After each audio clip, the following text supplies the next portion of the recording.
Bien, estamos también con Cristian Castillo. Muchas gracias por estar con nosotros. Siempre es un placer, Cristian. Y quería preguntarte... Tuvo una semana tranqui. Una semana, sí. Yo creo que en general, mira, advierto dos cuestiones en particular. Se vio a quienes son los legisladores salir del Congreso para llevar adelante un acompañamiento con lo que estaba ocurriendo en las calles. Vamos a hablar de eso también, pero me parece que el punto crucial es qué es lo que pasó con la ley ómnibus, cómo lo podemos interpretar y qué es lo que se viene de caras al futuro para la Argentina. Bueno, ahí por ahora una aprobación en general.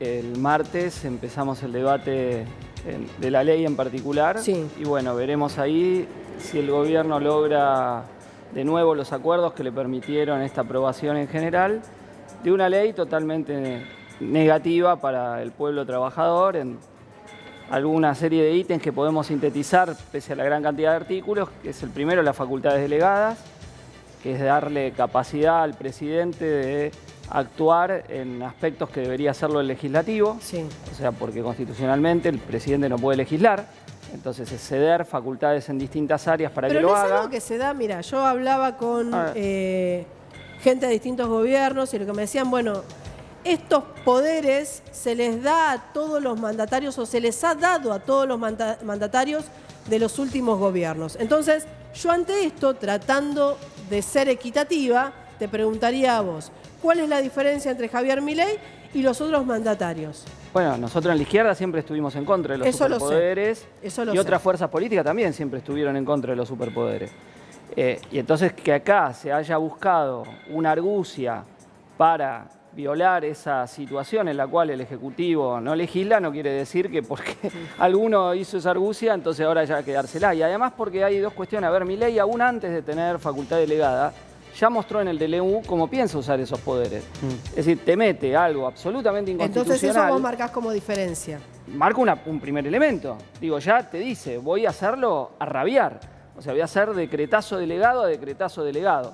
Y además el contenido de lo que quiere hacer. Ya te dice, o sea, ¿para qué lo quiere? Para sacar derechos laborales, para privatizar las empresas públicas, para rematar los bienes comunes naturales, para entregarle más negociados a sus corporaciones amigas.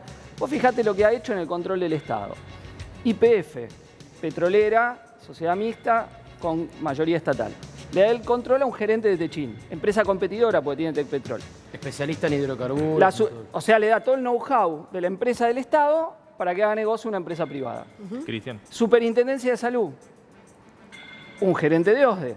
O sea, el que tiene que controlar a las prepagas, entre otras OSDE, a OSDE. El control de los medios de los bienes públicos, Einstein. O sea, la concepción de Milei es que algún gran empresario que se beneficie del negocio se va a seguir beneficiando del negocio. Y en la ley está otro punto que son las privatizaciones. Y a ver, entonces acá no se ha hecho una discusión seria, qué pasó con las privatizaciones de los 90, cuál fue el resultado, cuál es el objetivo. En todas las intervenciones de los diputados que defienden el proyecto, ninguno dijo y aclaró, esto va a ser de este modo, lo queremos para que ande mejor. Entonces yo hago simplemente un ejercicio de memoria y termino con esto. Sí. Dicen, vamos a privatizar aerolíneas. ¿Qué pasó cuando privatizaron aerolíneas? Fue primero Iberia, terminó sin aviones, quebrada, después se la dieron a Marzán, siguió peor y tuvo que rescatarle el Estado de la quiebra y la desaparición. ¿Qué pasó con los trenes?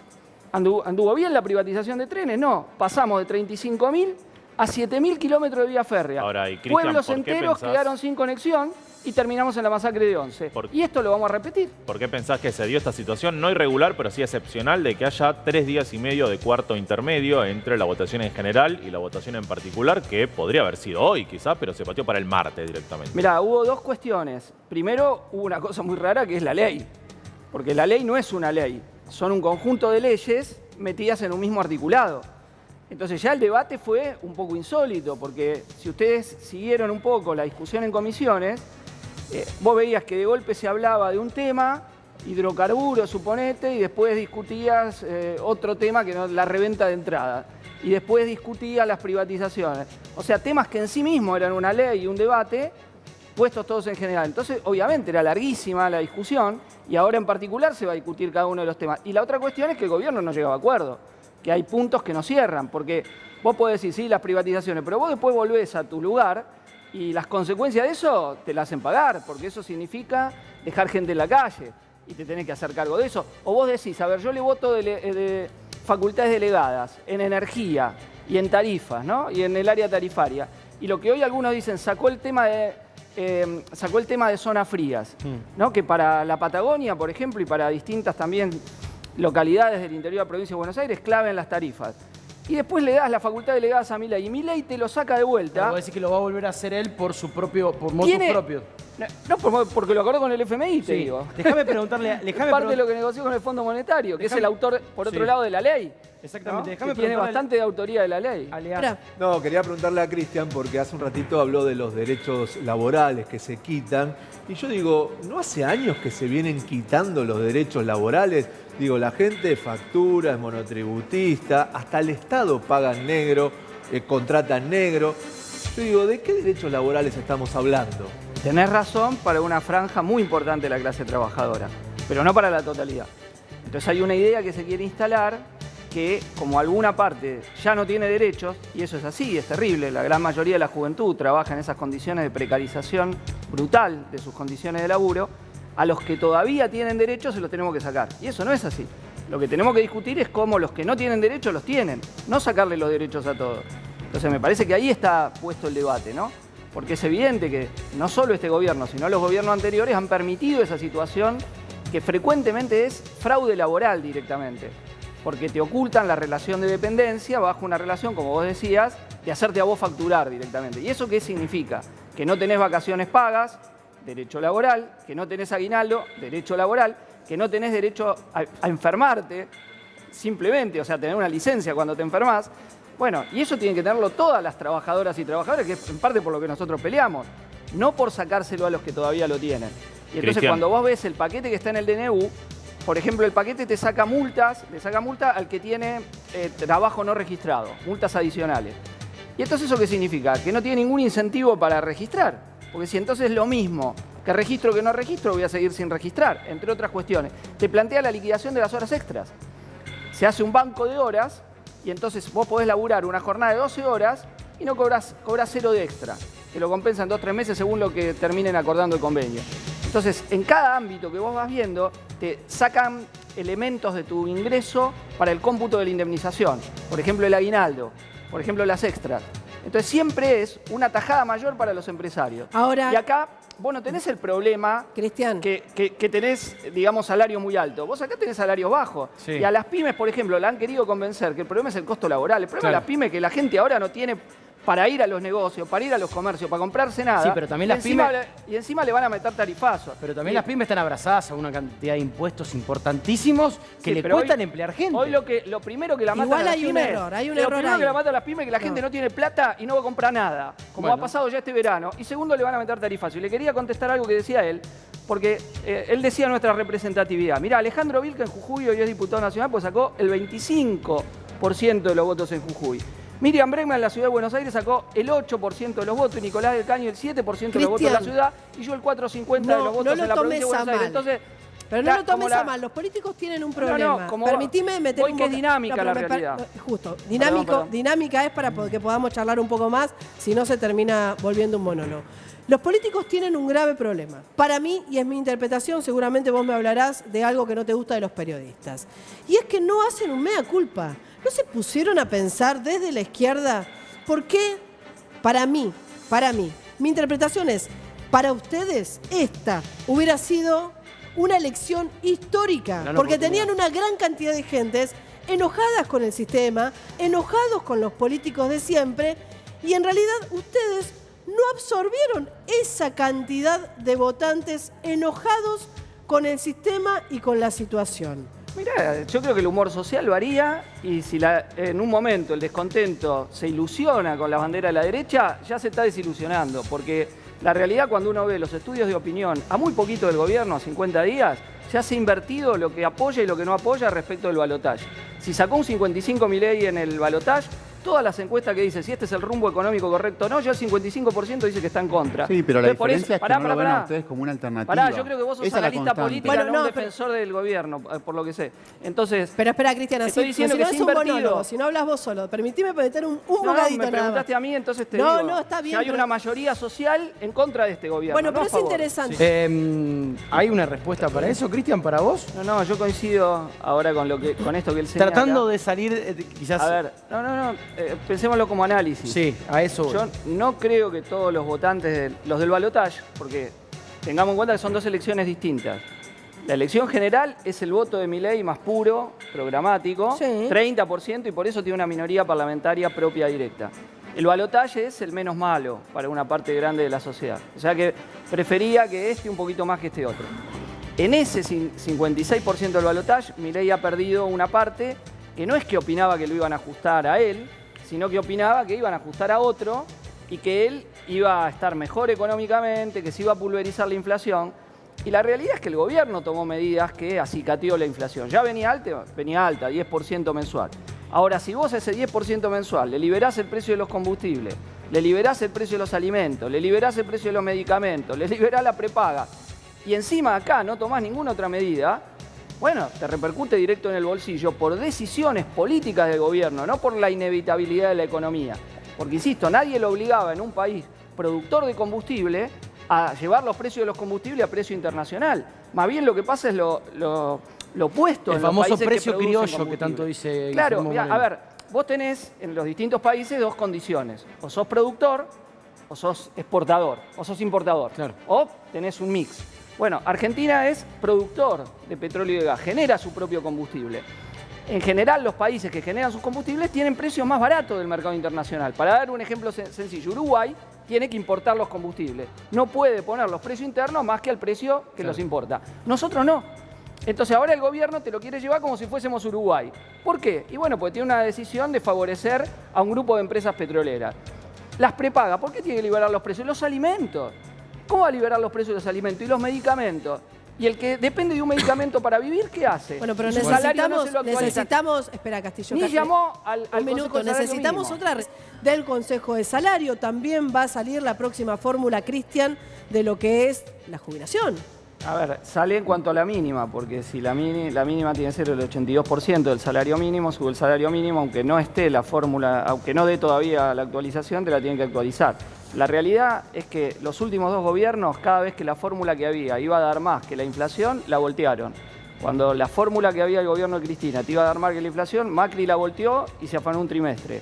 Cuando la fórmula de Macri iba a mejorar el salario, el ingreso de los jubilados, Alberto la volteó y también bajó la jubilación. Es más, cuando se debatió la fórmula actual, Nicolás del Caño del Parlamento propuso que nunca se actualice menos que la inflación. Y el oficialismo anterior se negó a eso. Perdimos. Es cierto, la mínima se actualizaba con bonos, entonces compensaba, pero el resto se hundió.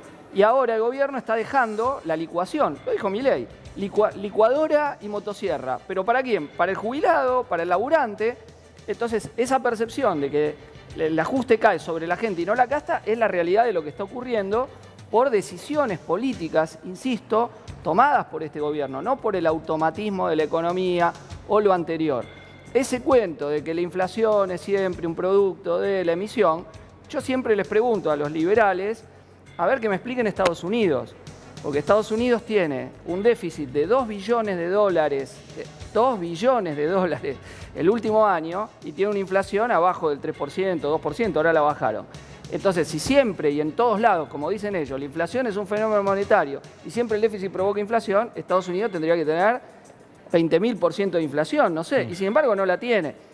Es decir, porque en realidad se le hace pagar al mundo. Cuando desde el relato agarramos a Estados Unidos como referencia de bueno, todo. pero si es una teoría que no existe, que Solo no te dueño de la explica, pelota no también, te explica ¿no? en Está otros bien. lados. Solo dueño de la pelota también. Solo dueño de la pelota, Hay bueno. que tenerlo también para, no tienen esto, no tienen lo bueno, también. Solo productores Por de un eso, montón de pero cosas. yo también, lo ¿no? que Entendamos un poco. estoy señalando nada más es que la teoría de ellos es una teoría que no se corresponde con los hechos para analizarlo. Entonces, hay un elemento que está avivando la inflación, que son medidas tomadas por el gobierno, insisto, porque vos le dejás a un par de oligopolios que controlan la góndola remarcar a Piacere y te ponen los precios que quieren.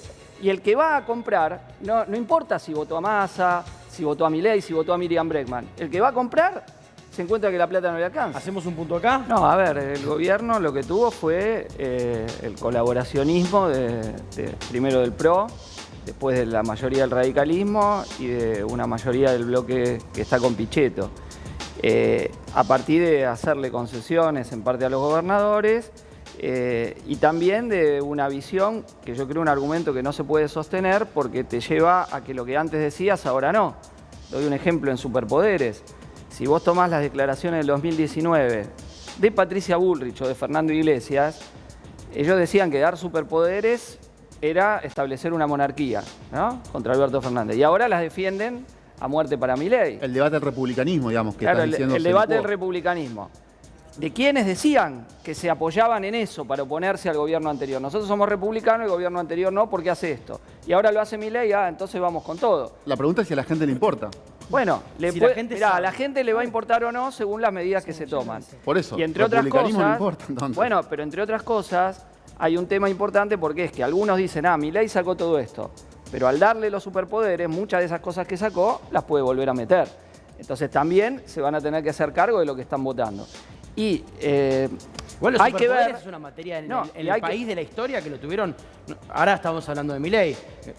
No, todos no, lo Caballo. tuvieron mucho. Sí, pero a ver, después de la reforma del 94, te dicen, lo que se estableció de los DNU y de los poderes delegados fue para limitarlo. Pero encontraron una argucia para tener más. Y entonces ahora esto lo perpetuamos. Entonces Pero cada vez más vos ¿qué vas gobiernos, haciendo?